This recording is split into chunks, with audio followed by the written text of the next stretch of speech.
News 18 প্রাইমে আরো একবার আপনাদের স্বাগত। আর শুরুতেই যে খবরের দিকে নজর রাখবো, সংসদে হামলার প্রতিবাদ, শীতকালীন অধিবেশন থেকে সাসপেন্ড 15 জন সাংসদ।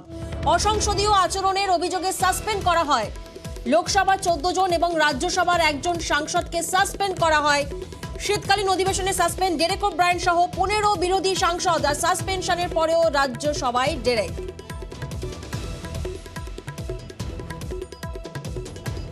Mr. Derek O'Brien, you have committed breach of privilege. Mr. Derek O'Brien to leave the house immediately. Mr. Derek O'Brien to leave the house immediately. The house is not in order. আর Derek O'Brien না বেরোনোই বেরোলেন chairman. Rajya Sabha থেকে ডেরেককে suspend, চেয়ারম্যানের suspend হওয়ার পরেও বেরোননি তৃণমূল সাংসদ। আর এরপরেই রাজ্যসভা থেকে বেরিয়ে যান জগদীপ ধনকর। সাসপেনশনের পরেও রাজ্যসভায় ডেরেক ওব্রায়েন এবং ক্ষুব্ধ হয়ে বেরিয়ে যান চেয়ারম্যানই। I again urge the honorable member Shri Derek O'Brien to withdraw from the house so that listed business can be taken up. I again urge the honorable member to follow the rules, resolution of the house, directive of the chair, act responsibly, vindicate his obligations as member of this august house, and withdraw from the house to facilitate discharge of constitutional obligations and serving the people at large. Honorable members, since Sri Derek O'Brien continues to be defined and continues the disruption, the house stands adjourned to meet at 11 a.m. on Friday, the 15th December 2023.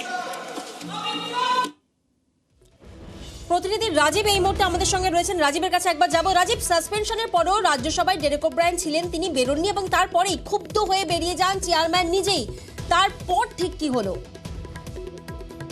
দেখো, আমরা জানি আজকে সকালে Derek O'Brien তাকে suspend করা হয় কারণ তিনি গতকালের ঘটনার প্রেক্ষিতে আজকে রাজ্যসভায় আলোচনা চেয়েছিলেন এবং সরকারের কাছে জবাবদিহি চেয়েছিলেন। কেন্দ্রীয় স্বরাষ্ট্রমন্ত্রীর বিবৃতি দাবি করে তিনি রাজ্যসভার ওয়েলে নেমে স্লোগান দিচ্ছিলেন এবং তার সঙ্গে অন্যান্য সাংসদরাও ছিলেন, কিন্তু তিনি নেতৃত্ব দিচ্ছিলেন এবং তিনি এই যে রাজ্যসভার ওয়েলে নেমে তাকে যখন স্লোগান দিচ্ছিলেন তাকে বারংবার সতর্ক করা হয়েছিল, কিন্তু তিনি শোনেননি।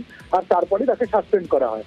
কিন্তু তারপরেই ঘটনার যেটা একেবারে নাটকীয় মোড় নেয়, সাসপেন্ড হওয়ার পরেও রাজ্যসভা থেকে বেরোচ্ছিলেন না ডেরেক ওব্রায়েন। আর যার প্রেক্ষিতে একাধিকবার রাজ্যসভা মুলতবি করতে বাধ্য হন রাজ্যসভার চেয়ারম্যান জগদীপ ধনকর। তাকে সতর্ক করেন, বেরিয়ে যাওয়ার অনুরোধ করেন, কিন্তু ডেরেক ওব্রায়েন বেরোননি। প্রতি আধ ঘন্টা অন্তর একবার করে রাজ্যসভা তারপর থেকে আমরা দেখেছি মুলতবি হয়েছে, কিন্তু রাজ্যসভা থেকে বেরোননি ডেরেক ওব্রায়েন। এরপর শেষ রাজ্যসভা বসে বিকেল 4টের সময়। তখন রাজ্যসভার দলনেতা পীযূষ গোয়েল তিনি একটি প্রস্তাব আনেন ডেরেক ওব্রায়েনের বিরুদ্ধে এই সভার নিয়ম না মানা এবং সভার চেয়ারম্যানের নির্দেশ না মানা। সেই কারণে স্বাধিকার রক্ষা কমিটির কাছে ডেরেক ওব্রায়েনের বিরুদ্ধে একটি অভিযোগপত্র এবং বিষয়টি তদন্ত করে দেখা এবং 3 মাসের মধ্যে রিপোর্ট জমা দেওয়া, এই প্রস্তাব ধ্বনিভোটে পাস হয়। তারপর জগদীপ ধনকর রাজ্যসভার চেয়ারম্যান তিনি আজকের দিনের মতো মুলতবি করে দেন। অর্থাৎ সারাদিন কিন্তু রাজ্যসভায় আজকে ডেরেক খবরের শিরোনামে ছিলেন। একইভাবে লোকসভাতেও 14 জন সাংসদকে একই ইস্যুতে সাসপেন্ড করেছেন লোকসভার স্পিকার ওম বিড়লা। বেশ, এবং এনাদের মধ্যে একজন অনুপস্থিত কংগ্রেস সাংসদকেও সাসপেন্ড করা হয়, দাবি করছেন অধীর রঞ্জন চৌধুরী।